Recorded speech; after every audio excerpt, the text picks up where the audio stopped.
इस महाविद्यालय के सभी शिक्षकगण और यहाँ उपस्थित सभी विद्यार्थी,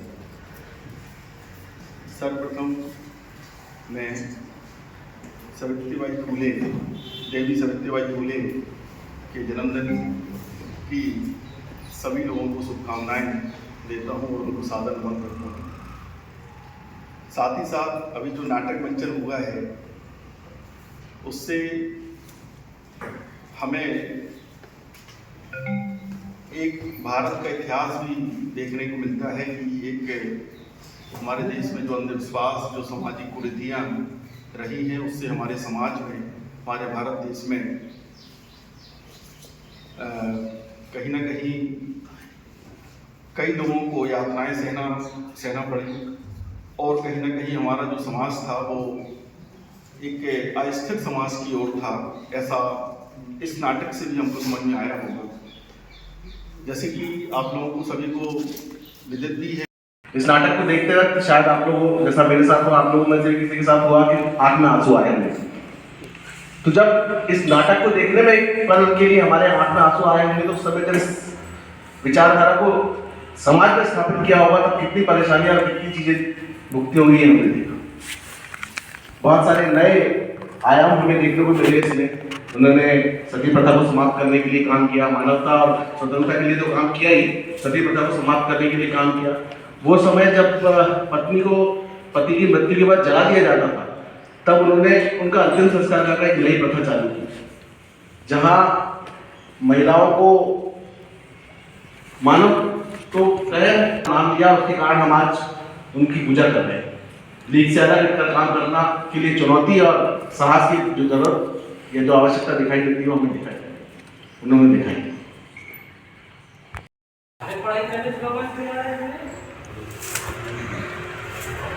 पढ़ना चाहोगी?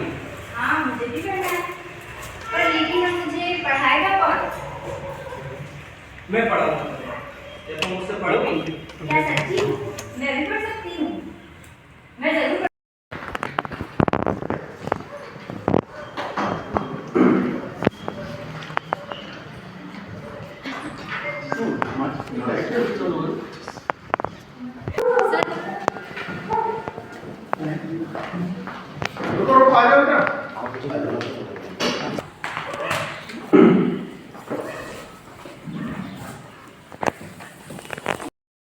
उस समय की हम बात कर रहे हैं आज़ादी से पहले की, जिस समय शिक्षा का मतलब महत्व नहीं था। उस समय तुलसीदास जी के जो कुछ दोहे चलते थे, जिसमें एक दोहा है कि पोथी पढ़ पढ़ जग भया, पंडित भया ना कोय, और 2.5 अक्षर प्रेम का पढ़े तो पंडित होए। तो ये 2.5 अक्षर है ना, ये 2.5 अक्षर बहुत महत्वपूर्ण है। तो इस जो हमारी आज जो प्रथम शिक्षिका है उनके लिए है कि जब उन्होंने ये दोहा सुना तो बोला ये 2.5 अक्षर है क्या। 2.5 अक्षर के लिए वो खोजती रही है 2.5 अक्षर है क्या प्रेम का। तो उस समय प्रेम के लिए क्या था, श्याम। श्याम शब्द सिर्फ 2.5 अक्षर का होता था, श्याम। लेकिन श्याम शब्द को पढ़ने के लिए उनके मन के अंदर एक कीर्ति आई कि मैं श्याम को बोल तो लूंगी, लेकिन श्याम को लिखूंगी कैसे। जब लिखूंगी नहीं तो मैं समझ नहीं पाऊंगी कि श्याम है क्या।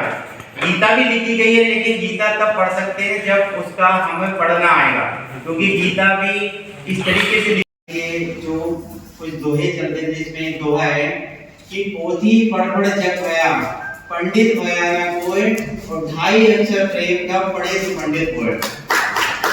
तो ये 2.5 अक्षर है ना, ये 2.5 अक्षर बहुत महत्वपूर्ण है।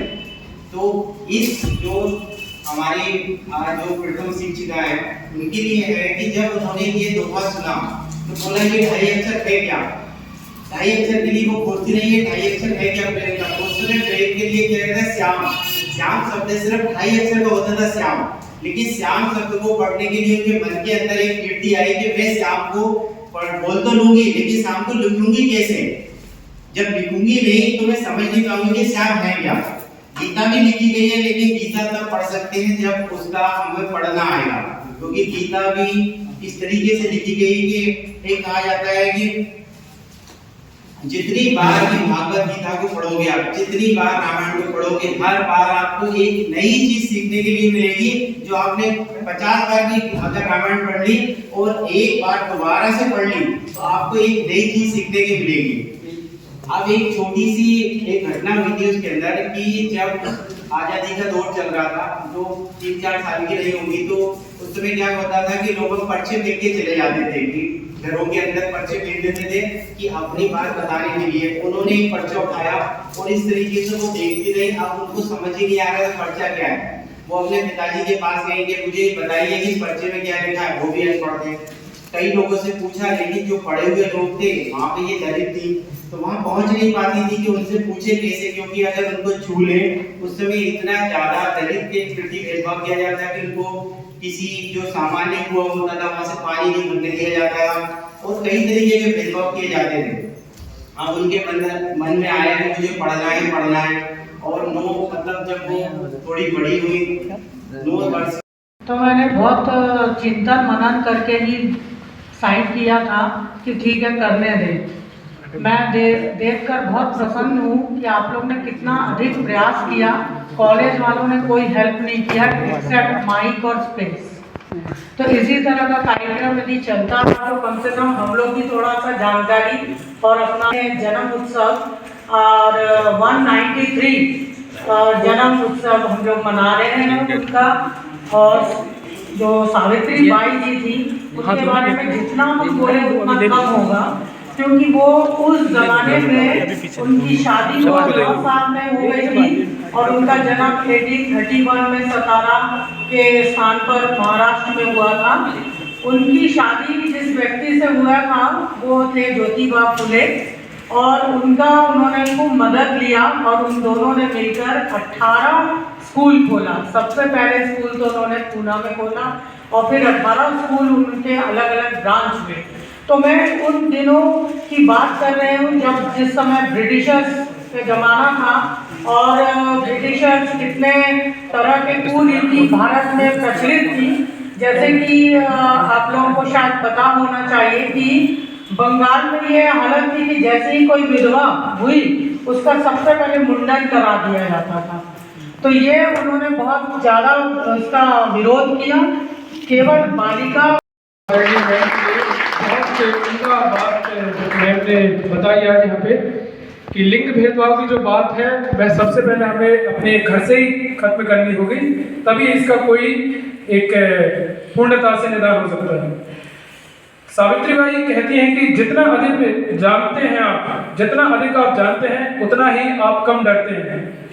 आज के कार्यक्रम में हमारे मुख्य अतिथि आदरणीय प्राचार्य महोदय, हमारे प्रिय शिक्षक गणों ने सभी ने और विद्यार्थियों ने अपने अपने वक्तव्य में आदरणीय परम सम्मानीय विश्व रत्न राष्ट्रमाता सावित्रीबाई फुले के लिए बहुत अच्छी बातें कही। और इस कार्यक्रम स्थल से जब आप यहाँ से जाएं तो अपने मन में एक दृढ़ संकल्प करके जाएं कि आप भी उन्हीं के आदर्शों और विचारों को अपने जीवन को उतारें। महिलाओं के प्रति जो आज वर्तमान स्थिति जो इस प्रकार की, जैसे आदरणीय मैम ने बताया आरजीकर मेडिकल कॉलेज के तो मामले इस प्रकार के और मामले न बढ़े, इन सब की एक नैतिक जिम्मेदारी हम सभी की भी है। हम भी जागृत हों और लोगों को भी इस विषय में जागृत करें। इन्हीं बातों के साथ अपनी वाणी को विराम देता हूँ और आज इस कार्यक्रम में आप सब उपस्थित हुए इसके लिए मैं आपका तहे दिल से धन्यवाद करता हूँ। ये 4 पंक्तियाँ कह के इस कार्यक्रम को हम समाप्त करते हैं कि एक टहनी एक दिन पतवार बनती है, एक चिंगारी एक अंगार बनती है, पैरों तले रोता गया जिसे बेबस समझकर, एक दिन मिट्टी वही मीनार बनती है। आज सभी को बहुत कार्यक्रम के समापन के लिए राष्ट्रगान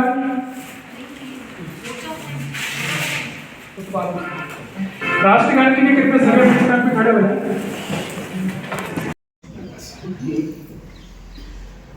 आदरणीय प्राचार्य महोदय, मेरे शिक्षक साथीगण और प्रिय विद्यार्थियों, आज हम जिस अवसर पर यहाँ उपस्थित हैं उसके बारे में तो सभी जानते हैं। मैं इस मंच से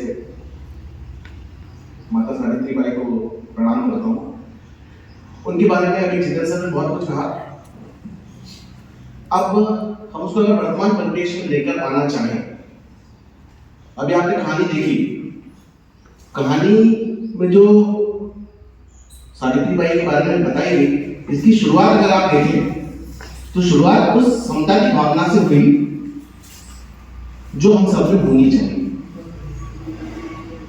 जहां एक तरफ समाज ये कह रहा है कि महिलाओं को पढ़ना, उनको घर से बाहर निकलना अधर्म है, वही उनके पति ने अगर उनका साथ नहीं दिया होगा तो ये अधर्म आज भी अधर्म बना है। जो हम इंग्लिश में कहा सुनते हैं ना, charity begins home, become at home, उसका एक चरित्रार्थ, उसका एक सबसे अच्छा एग्जांपल है कि अगर वो खुद उसको बढ़ावा नहीं देते और दूसरा हम अगर कुछ करना चाहें तो एक संकल्प यदि हम स्थापित कर ले तो वो हम करके रहते हैं। ये सावित्रीबाई का जीवन हमें बताता है। जब उन्होंने सोचा कि हम आज वर्तमान परिवेश में भी जब देखते हैं तो हम ये देखते हैं कि शिक्षा जो है सबसे महत्वपूर्ण है। आज जाकर हम इन चीजों को समझे हैं। अब आप सोचिए 1848 में जब स्कूल खोला गया होगा या 1884 के पहले जब ये विचार मन में आया होगा तब महिलाओं की स्थिति क्या रही होगी। इस नाटक को देखते हैं शायद आप लोग, जैसा मेरे साथ हुआ, आप लोगों में से किसी के साथ हुआ कि आंख में आंसू आए। तो जब इस नाटक को देखने में एक पल के लिए हमारे आंख में आंसू आए होंगे तो सब विचारधारा को समाज में स्थापित किया होगा तो कितनी परेशानियां और कितनी चीजें भुगती होंगी हमें देखी। बहुत सारे नए आयाम हमें देखने को मिले इसमें। उन्होंने सती प्रथा को समाप्त करने के लिए काम किया, मानवता स्वतंत्रता के लिए तो काम किया ही, सती प्रथा को समाप्त करने के लिए काम किया। वो समय जब पत्नी को पति की मृत्यु के बाद जला दिया जाता था तब उन्होंने उनका अंतिम संस्कार का एक नई प्रथा चालू की, जहां महिलाओं को मानो तो कुछ समझा ही नहीं जाता समाज के लिए, वहां उन्होंने अपना नाम लिया। उसके कारण हम आज उनकी पूजा कर रहे हैं। लीग से अलग काम करना के लिए चुनौती और साहस की जो जरूरत या जो आवश्यकता दिखाई देती है वो हमें दिखाई, उन्होंने दिखाई। वर्तमान परिवेश में देखें तो हमारे सामने अभी यहाँ से मैं बैठे बैठे दिख रहा हूँ, उसी शिक्षा का प्रभाव है कि 1 2 3 4 5 महिलाएं यहाँ हैं जो उन पदों पर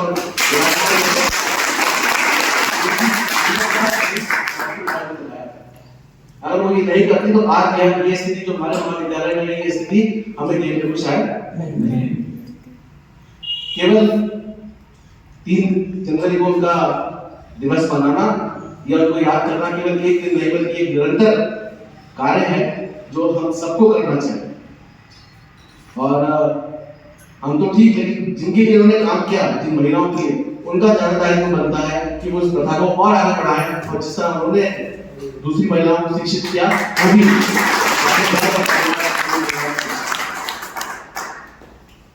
बोलने के लिए बहुत कुछ, लेकिन समय का अभाव। सबके धन्यवाद। नए गांव में हुआ था और एक उस गांव की जो मुखिया थे पाटिल, और पाटिल जो थे वो शिवाजी की सेना के सबसे भरोसेमंद सैनिक हुआ करते थे उस समय। तो पहली पंक्ति में खड़े होने वाले जो लोग थे वो पाटिल परिवार से ही हुआ करते थे। तो ऐसे मुखिया के परिवार में ये जन्मी और 9 साल की एज पे इनकी मैरिज कर दी गई, जैसे कि ये आपने देखा है। साथ ही साथ आपको कुछ उनके प्रसंग की, आपको कुछ ऐसे प्रसंग हैं कि शायद आप लोगों ने सुने भी नहीं होंगे। पहला प्रसंग उनका है कि जब वो 5 साल की थी, तो एक मेले में गई और मेले में मेला भी भराया और उनके पिताजी की बहुत अच्छी शान थी पूरे गांव में। तो कुछ क्रिश्चियन समुदाय के लोगों ने पादरियों ने बिस्किट बांटी, तो उन्होंने बिस्किट ले ली। तो जब वो लौट के आए तो सब पूरे गांव के लोगों ने, उस नए गांव के लोगों ने सब लोग किए। बहुत सारे लोग आए, घर में आकर उन्होंने बोला कि आपको ऐसा नहीं करना था, आपकी लड़की ने तो अधर्म किया। देखो एक 5 साल की बच्ची के साथ इस तरीके से, तो 5 साल की बच्ची का जवाब था कि मैंने ऐसा क्या काम किया, मतलब धर्म क्या होता है, धर्म को लेकर कोई चीज बढ़ सकती है। फिर जब उनकी जब मैरिज हुई तो मैरिज होने के बाद भी उन्होंने समाज के सुधार के लिए बहुत कुछ प्रयास किए। मतलब इवन आप देखिए कि उन्होंने लिखा है अपनी जीवनी में कि जब गांव के ही लोग बोलते थे कि नहीं महिलाओं को नहीं पढ़ना चाहिए, दलितों को शिक्षा नहीं लेना चाहिए, तो उन्होंने एक बहुत अच्छा उदाहरण पेश किया कि देखो ये अंग्रेजों के बनाए गए स्कूल हैं और यहाँ पर सवर्ण है, और बनियों के लोग पढ़ रहे हैं यहाँ पर, तो हम उनको कोई कुछ नहीं बोलता। वो समाज के उनकी वरिष्ठ लोग हैं, उनको कोई कुछ नहीं बोल रहा है और हम लोगों को जरूर बोलता है। भाई हम और उनमें क्या अंतर है, क्या असमानता है? तो उन्होंने जो समानता की बात की, हमारे भारतीय संविधान में भी आर्टिकल 14 में भी देखिए समानता की बात की, आर्टिकल 17 में अस्पष्टता को निवारण करने की बात भी स्पष्ट की गई है। तो जो बात उन्होंने वहां पर की वो बिल्कुल सही थी। और आप देखिए कि समय के बाद आज हम सभी लोग उनको कितने वर्षों के बाद भी याद कर रहे हैं। उनका वो फ्लैग होने के कारण वो उनकी मृत्यु भी हुई, उसके बाद भी हम इसलिए याद कर रहे हैं कि उन्होंने कुछ ना कुछ तो अच्छा किया। आज वो पहला शिक्षिका के रूप में भी उनको देखते हैं, महिला शिक्षिका के रूप में भी देखते हैं। उन्होंने स्कूल भी चालू किया, उन्होंने महिलाओं के कल्याण के लिए भी बहुत, क्योंकि महिलाओं को पढ़ाना, और उस समय की स्थिति ये थी कि जो पादरी वर्ग, जो पुरोहित वर्ग था, उन्होंने जो पाप मोच और एक तमाम प्रकार की बातें जो समाज में फैला कर रखी हुई थी, उससे कहीं ना कहीं लोग निकल नहीं पा रहे थे, एक भय की स्थिति में थे। आज हमारे जो संविधान है, संविधान में हमारे बहुत सारे अधिकार दिए गए हैं और उन्हीं अधिकारों को लेकर आज हम देवी को भी याद कर रहे हैं कि उन्होंने वही काम किया जो हमारे संविधान में लिखा हुआ है। और आज देखिए महिलाएं हर फील्ड में आगे, चाहे वो किसी भी समाज की हों, और उनका जो योगदान था वो कभी भी भुलाया जा सकता है।